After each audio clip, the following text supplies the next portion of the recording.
From hotspots to hidden gems, this is your guide to all things local, the LA Unscripted way, from the Cerritos Center for the Performing Arts.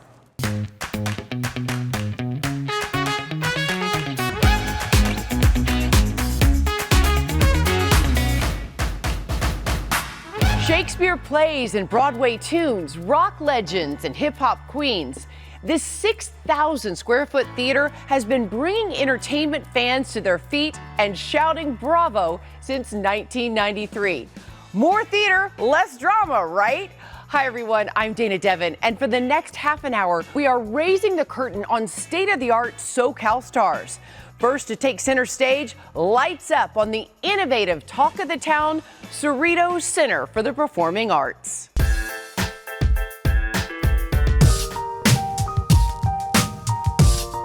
It's a great vision for the city of Cerritos, and it's a great spot to come see a show and bring people together to have a great experience together. Some of the more recent acts through 98 Degrees, Melissa Etheridge, Leanne Rimes, and many shows coming up as well. Rick Springfield and Richard Marx. So all different genres of music and performances, as well as Broadway tours.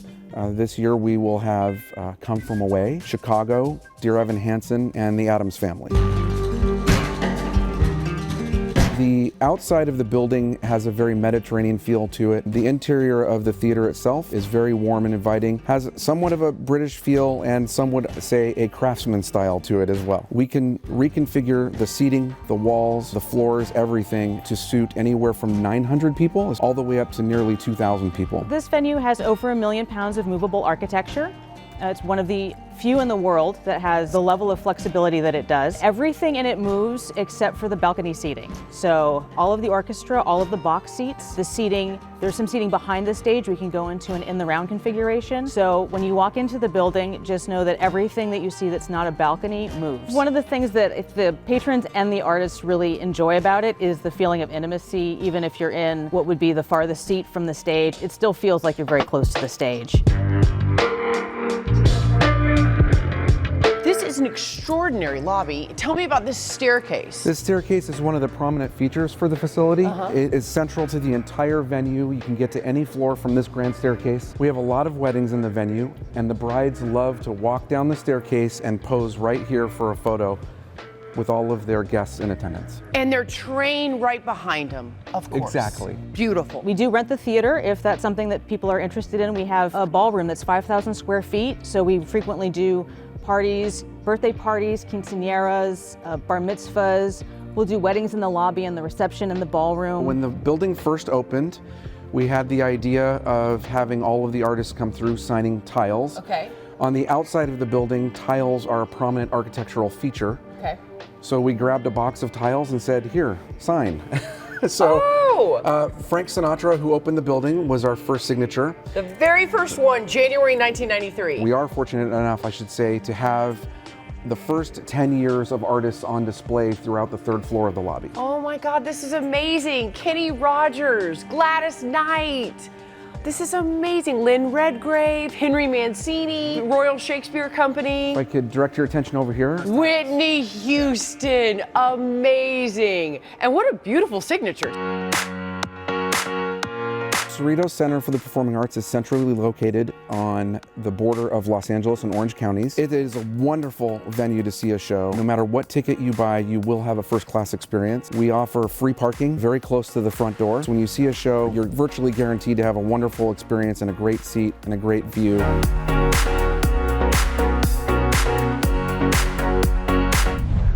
You know, there's not a bad seat in the house here. And now shining a light on another destination that deserves a standing ovation. Hello everyone, welcome to Baby Coachella. Oh baby beluga. Music has so many different benefits to help children learn their social emotional skills. Is the water warm? Is your mama home with you? Another viewer email made us take note of a music class here, and I'm so excited. My dreams of becoming a rock star are finally coming true. Hi, my name is Marcia, and I'm the founder and CEO of Minibop. Okay, you know how much we love viewer email on LA Unscripted. Well, your husband wrote into us about your class, and I have to read this. Hi there, I'm Ben, big fan of LA Unscripted. Minibop is a Glassell Park-based education company that uses the power of music to make learning fun and interesting. The founder CEO is Marcia Smith, my wife, and she's truly incredible. What do you think? He's really sweet. He did not tell me he was doing that. Really? No.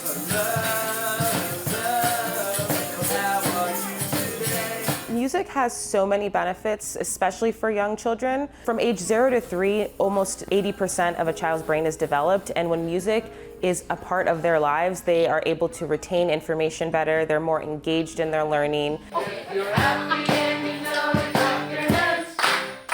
think her language skills really flourished through the songs and just the development of languages, and also her social skills. She's kind of shy at first, but this class helped her a lot, just open up and make a lot of friends. So parents get to see how much the music affects their children and how much they're enjoying it. And yeah, it's totally a win-win situation in the sense that parents get to bond with their child, they get to see their child engaging with other students and other classmates. He gets so intent, like focused on the class and learning, wants to learn every little thing. His focus, his attention span, and I think also his fine motor skills. I've loved music my entire life. I think that it's made me who I am. In school, having choir and the musicals I was a part of, it really created friendships for me. It made me feel more confident, learning just to be on stage and to sing and perform. And I wanted to just create something that would be able to give back and also align with what I was passionate about, which was music. I love my brown shoes. So here at the studio, we start with ages 0 to 4. And once a child hits 4, we can do private lessons with them. We're in dozens of preschools right now, and we've also expanded into being in elementary schools, and we bring a full service music program for them. And it's really great because, especially in California, we recently initiated Prop 28, which is specifically for arts and music in schools. Turn that music up louder, we're gonna dance it out, y'all. I would 1000% recommend it. My daughters, all 3 of them, love it. It's been huge for our family, and I think everybody should take part in this. Goodbye, goodbye. It's time to say goodbye.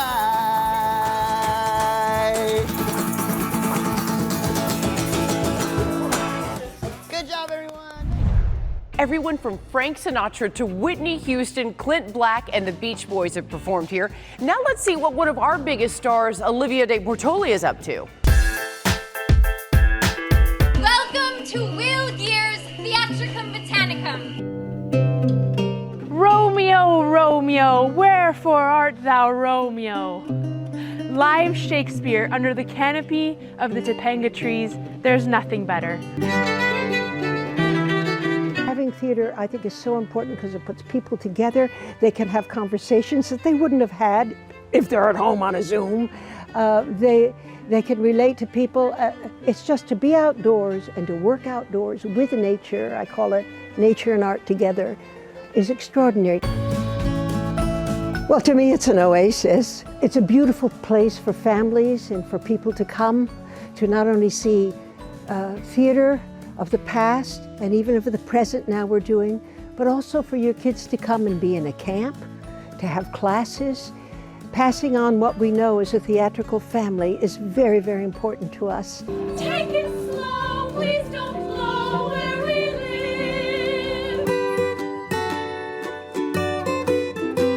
live. My father was ostracized because of his political beliefs. And his beliefs have always, he was always an activist, and he cared about unions, he cared about people, he cared about women being equal, he cared about all the things that we care about now. He was ostracized from society, and my was smart enough to find this place. And so we came out here, and I was knee-high to a grasshopper, we were small, and it became a creative place for all the artists. 50 years. That's a long time for any organization to even exist, but we have, and we've now created quite an extraordinary organization.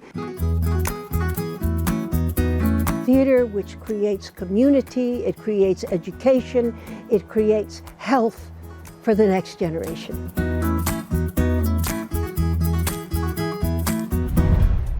Don't wait in the wings of life. Get out there and try something new with us. Speaking of, to keep up with CCPA's calendar of events, make sure to check their website and all their social media channels for all up-to-date information.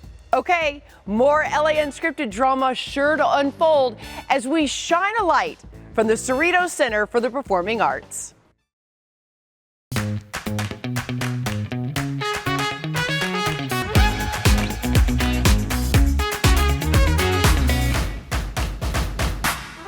The world is a stage. Welcome back to LA Unscripted. I'm Dana Devin, and today we are hitting our marks at the award-winning Cerritos Center for the Performing Arts. From comedy to classics, the lineups have been legendary for more than 30 years. So make sure to follow them and us. And now, from one drama queen to another, let's check in with the rest of the crew.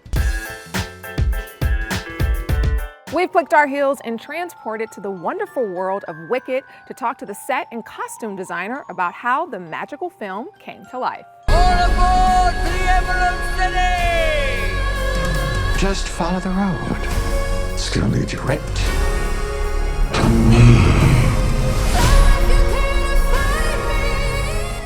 We entered into it knowing that we were creating this original world, a world that was fully realized in 360. Even though we had the Wicked musical from Broadway to kind of set a tone, John was interested in creating this brand new world. Nathan, our set designer, our production designer, there was such a great foundation of artistic talent, I think would be fair to say, to all pull together on it. Just made it not only a wonderful project to work on, but easy when we're all on the same page to start with.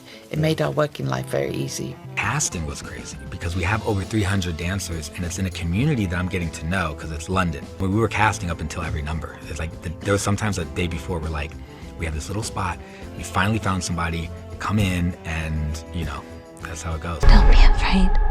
It's the wizard who should be afraid of me. I mean, it was a lot of rehearsal. Cynthia, when I first met her, I knew about her dance background because she was in a dance crew in London called Boy Blue. And I remember she comes up to me when we first meet her, we're meeting, we're hugging, we're having this moment, and she goes, "Go hard on me." And I was like, okay. And that permission was like everything I needed to know because, it's hard. She's got a lot on her plate. You're green. I am. I think my favourite achievement was the green on Cynthia, how well it worked and how believable it was, and yet how beautiful she still looked, and believable in a world where nobody else was in a fancy situation. Because Paul's costumes were quite high in the neck and long sleeved in general for her, it was about 2¼ hours to put the wig on and spray her green and then do her full makeup on top. The Emerald City dress for Elphaba was one of my favorites. I love the shape of the hat with then the rest of the dress. Then the intricacy of the textures that are applied on the surface. It took a lot to figure out how we were going to arrive at that, and that was really, really exciting for me. And then the bubble dress would be another one that I would say is definitely a favorite. The wizard that there is or was is ever gonna bring me down. To be or not to be, in the balcony or the orchestra, how do you like to go off script? Let us know your favorite ticket in town and we just may join you. All right, seat fillers, don't get up. LA Unscripted from the Cerritos Center for the Performing Arts will be right back.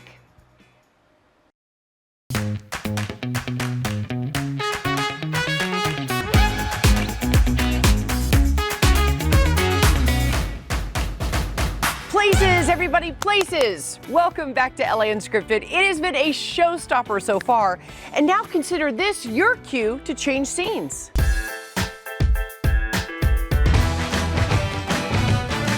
The power of music changes brain chemistry. And making music is like a full body workout for the brain. My darling husband of 38 years, Erwin Rosenstein, got a diagnosis of Parkinson's for his 70th birthday. I watched him play the piano as he had done in the home for so many years. But in this state, he started like a wet noodle draped over the keys, hunting, pecking, looking to find his way. And all of a sudden, he would resurrect like a dry noodle. Music was pushing the chemical naturally in his brain to give him the lift that he needed. I decided to create Music Men's Minds as a step to introduce others of like-minded souls with diagnoses that had no cure. At least the music could make them happy in the interim. I go to UCLA, and we have a club at UCLA called Music Men's Minds, and our mission is to just spread joy and happiness through music, especially to seniors in our community, and it's a whole lot of fun, and we're happy to do it. My Lola, she really loved music. Even when she lost all her language, even when she forgot who I was, she could always remember my voice. So I love just sharing that voice with as many people as possible, and if I can do it through this club, it means it's special for me. This is the perpetuity of Music Men's Minds for years to come, because us oldies are going to be daisies, just swinging, you know, on the hillside in the breeze, waving. And so these students now are going to assure me of the perpetuity of Music Men's Minds. It's healing, it's therapeutic, and it's just energy for me. It's like transference of energy back and forth. And the music just kind of lifts them up and just, you know, revives them, and it's just magical. I call it a transference of energy. From being here, I can definitely tell you that music does mend minds. It also multiplies merriment, mirth, mellowness, all the good things. We just celebrated our 20th wedding anniversary up in Bass Lake by getting our vows renewed. She gets more excited by her eyes. That's why when she's in a group and there's a group thing happens. She's always been a music girl. It's not just the music that makes me dance with her, it's a conversation between the two of us. Sadly, she's nonverbal. I use dancing as a conversation, and I read her eyes all the time. She'll look at me and I look at her, and it's the eyes that tell the story between the two of us.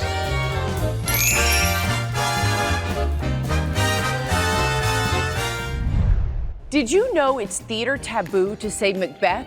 Shh, it's a long-time superstition where actors believe if you say it, the show will be cursed. Okay, mum on the M word. And now the show must go on. I recently attended my very first opera, Paul McCartney's Liverpool Oratorio at the Cincinnati Opera House, and now I'm hooked. Now back in Los Angeles, I'm on a mission to see my next opera, so I decided to take a visit to LA Opera here at the Dorothy Chandler Pavilion. LA Opera is the fourth largest opera company in the United States. But interestingly enough, it's actually one of the youngest. We emerged on the Los Angeles scene actually directly in relationship to the LA Olympics in 1984. Its official birth date was 1986. So we are celebrating our 40th birthday coming up.